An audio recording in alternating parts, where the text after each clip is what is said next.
बिस्मिल्लाहिर्रहमानिर्रहीम। शान बतूल सलामुल्लाह अलैहा। केड़ी औरत है विच कुनैन जिसने ज़ारा वांग पाई शान जली होवे, जिस दे पुत्र हसनैन जैसे लाल होवन ते सरताज जिस दा मौला अली होवे, जिस दे दर उत्ते खिदमत करन खातर हर एक हूर फिरदौस दी खली होवे, फिर भी अपने हत्थां नाल पीस चक्की नाल छालियां दे भरी तली होवे।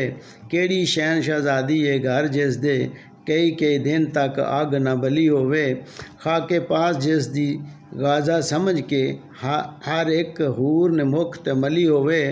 बूहा एक पासे नीवी धौन करके जिस दी लंघी फरिश्तियां गली होवे, पर्दा ऐना के जिस दी ज़मीन ने भी कभी देखी न पैरां दी तली होवे।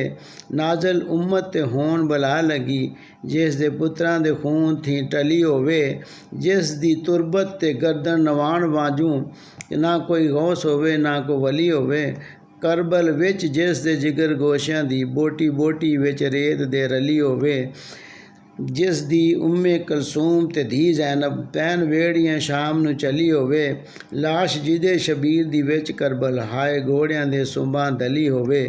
सायम कौन पहुँचे उस दी शान ताईं जो मुहम्मद दी गोद विच पली होवे।